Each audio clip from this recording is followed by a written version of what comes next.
Hello लाडक्या बहिणींनो आणि लाडक्या ताईंनो, मुख्यमंत्री माझी लाडकी बहीण योजना आणि या महिन्यामध्ये रक्षाबंधन आल्यानिमित्त लाडक्या बहिणींनो तुम्हाला जुलै आणि ऑगस्टचे हप्ते एकत्र मिळणार आहे का? म्हणजेच तुम्हाला 1500 रुपये मिळणार आहे, 2100 रुपये मानधन वाढ होणार आहे, सोबतच 2 महिन्याचे पैसे एकत्र भेटणार आहे. हा निर्णय लाडक्या बहिणींनो येणाऱ्या मंगळवारी म्हणजे परवाला जी मंत्रिमंडळाची बैठक होईल, या मंत्रिमंडळाच्या बैठकीमध्ये घेतला जाणार आहे. सोबतच लाडक्या बहिणींनो, या मंत्रिमंडळाच्या बैठकीमध्ये जे आपली ई-केवायसी ची प्रक्रिया आहे ही सुरू होणार की नाही, सोबतच जे तुमचं मानधन आहे हे सुद्धा वाढणार की नाही, याबद्दलही मोठा निर्णय घेतला जाणार आहे. तर लाडक्या बहिणींनो, या रक्षाबंधनानिमित्त तुम्हाला खुशखबर भेटणार आहे. 2 महिन्याचे पैसे एकत्रही भेटू शकतात किंवा तुमचा हप्ता वाढून सुद्धा तुम्हाला त्या ठिकाणी भेटू शकते. तर चला तर मग लाडक्या बहिणींनो, सगळे तुम्हाला या व्हिडिओच्या माध्यमातून सांगणार आहे. बघा लाडक्या बहिणींनो, या ठिकाणी जर तुम्ही समजून घेतलं असेल तर लाडक्या बहिणींचा जुलै जो हप्ता आहे 15 ऑगस्ट पर्यंत जमा होणार की नाही, त्यानंतर हा जो हप्ता आहे हा मानधन वाढून मिळणार की नाही, सोबतच 2 महिन्याचे पैसे एकत्र मिळणार का, याबद्दल सकाळ न्यूजपेपरने ही अपडेट दिलेली आहे. मंत्रिमंडळ बैठकीमध्ये निर्णय होण्याची दाट शक्यता. लाडक्या बहिणींचा जुलै महिन्याच्या हप्त्याबाबत महत्वाची अपडेट समोर आलेली आहे. 15 ऑगस्ट पर्यंत जमा होण्याची शक्यता असून मंत्रिमंडळामध्ये बैठकीत निर्णय होऊ शकतो. बघा लाडक्या बहिणींनो, कधीला मीटिंग असणार आहे? मंगळवारी. येणारे जो मंगळवार आहे, या मंगळवारी ती बैठक होणार आहे आणि याच्यानंतर आपल्याला माहिती पडणार आहे की वितरण कधी होणार आहे. मुख्यमंत्री माझी लाडकी बहीण योजनेच्या लाभार्थी महिलांना जून महिन्याचा 1,500 रुपयांचा हप्ता 15 ऑगस्ट पर्यंत मिळण्याची शक्यता आहे. योजनेसाठी निधी वर्ग करण्याबाबत मंगळवारी होणाऱ्या मंत्रिमंडळ बैठकीत निर्णय होणार आहे. एकतर तुमचं मानधन सुद्धा वाढून देईल किंवा 2 महिन्याचे पैसे एकत्र देईल किंवा लाडक्या बहिणींनो, जी ई-केवायसी प्रक्रिया आहे ही सुद्धा लवकरात लवकर सुरू करून प्रत्येक बहिणीला, ज्या बहिणी आता पात्र आहे, ज्या बहिणी अपात्र आहे, त्या प्रत्येक बहिणीला ई-केवायसी करावी लागणार आहे. हे सुद्धा निर्णय याच मंगळवारी होणाऱ्या मंत्रिमंडळाच्या बैठकीमध्ये घेतला जाणार आहे. जून महिन्याचा हप्ता 15 जुलै रोजी लाभार्थी महिलांच्या खात्यामध्ये जमा करण्यात आला होता. त्यानंतर आता जुलैच्या हप्त्याची प्रतीक्षा आहे. मंत्रिमंडळ बैठकीनंतर हप्ता वितरित करण्याबाबत अधिकृत माहिती स्पष्ट केली जाऊ शकते. सोबतच ई-केवायसी प्रक्रियेनंतर राज्यातील सुमारे 80 लाख महिला अपात्र ठरले असल्याची माहिती समोर आली आहे. त्यामुळे पात्र ठरणाऱ्या सुमारे 1,66,00,000 महिलांना जुलैचा हप्ता सोबत ऑगस्टचा हप्ता एकत्र देणार का? त्याचबरोबर मानधन वाढून भेटणार का? त्याचबरोबर लाडक्या बहिणींनो, जी ई-केवायसी ची प्रक्रिया आहे ही डबल सुरू होतील का? कधी होतील? त्याची दिनांक देईल, सगळंच यामध्ये जाहीर केलं जाणार आहे. तर लाडक्या बहिणींनो, मी तुम्हाला सांगतोय की आता तुम्हाला या मंगळवारी होणाऱ्या बैठकीमध्ये काय होऊ शकतं बघा. लाडक्या बहिणींनो, जर 15 ऑगस्ट पर्यंत जी-आर येऊन तुमच्या अकाउंटला पैसे जमा झालेत तर ते किती असायला पाहिजे? 1500 रुपये असायला पाहिजे. बट हे जे सरकार आहे बोगस आहे, नालायक आहे, ढोंगी आहे, मतलबी आहे. हे सरकार काय करणार आहे लाडक्या बहिणींनो, तुम्हाला 28 तारखेलाच जुलै महिन्याचेच 1500 रुपये देणार आहे. बरोबर? जुलै महिन्याचेच 1500 रुपये देणार आहे, म्हणणार आहे घ्या बाबा रक्षाबंधनाची भेट घ्या. बट आपण सरकारकडे मागणी करूयात लाडक्या बहिणींनो, की जर तुम्हाला असंच करायचं आहे तर जो आमचा 1500चा हप्ता आहे तो कितीवर न्या? 2100 न्या आणि आम्हाला 28 तारखेला 2100 रुपये तरी जमा करून द्या. समजा सरकारला हेही करायचं नाही आहे तर आपण सरकारकडे तिसरी मागणी करू, की आम्हाला 2 महिन्याचे पैसे एकत्र द्या. म्हणजे जुलै आणि ऑगस्ट हे 2 महिन्याचे पैसे एकत्र देऊन 28 तारखेला म्हणजे रक्षाबंधनाला 3000 रुपये आमच्या अकाउंटला पाठवा.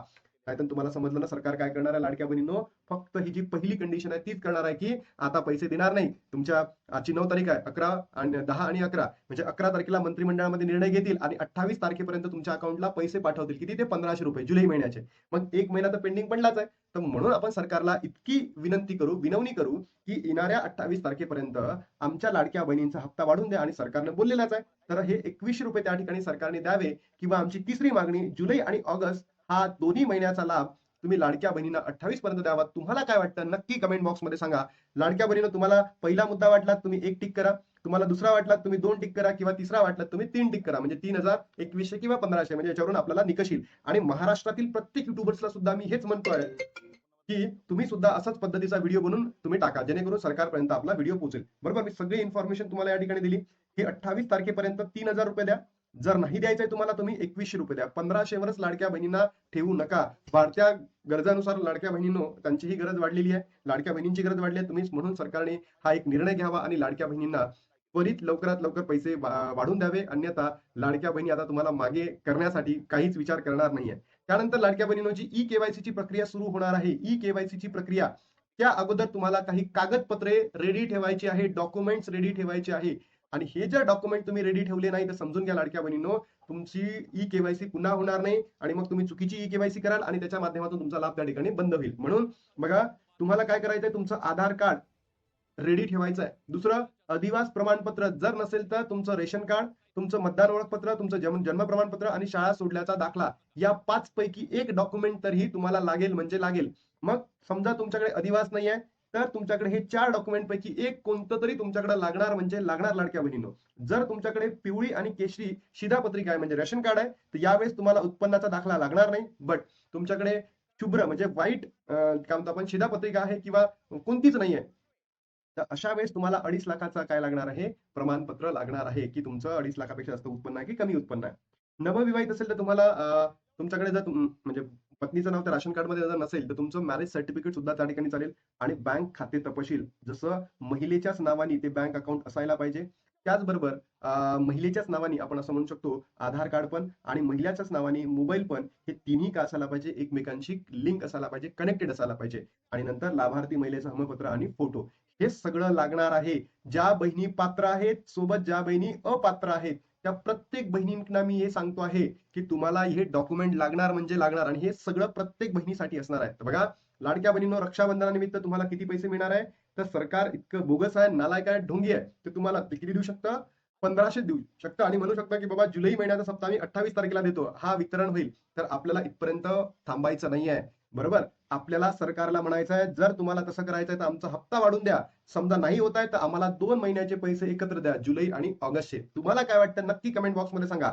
मंत्रिमंडळाच्या बैठकीमध्ये हा निर्णय होणार आहे आणि ई-केवायसी बद्दलही आपल्याला माहिती भेटणार आहे. तर आय होप लाडक्या बहिणींनो, तुम्हाला मला काय म्हणायचं आहे ते समजलं असेल आणि महाराष्ट्रातील तमाम युट्यूबरला सुद्धा मी हीच मागणी करतो, की त्यांनी सुद्धा या मुद्द्याला ज्या पद्धतीने मी धरून पकडलेला आहे, की एक तर हप्ता वाढून द्या, दुसरं 2 महिन्याचे पैसे एकत्र द्या, नाहीतर आम्हाला 1500 देऊन खुश करू नका. म्हणून लाडक्या बहिणींनो, तुमच्या प्रतिक्रिया येणं अत्यंत महत्त्वाचं आहे. तुम्हाला काय वाटतं 1500, 2100 की 3000 नक्की कमेंट बॉक्समध्ये सांगा. आता थांबतो आणि भेटतो तुम्हाला नवीन व्हिडिओमध्ये. तोपर्यंत जय हिंद, जय महाराष्ट्र, जय श्रीराम.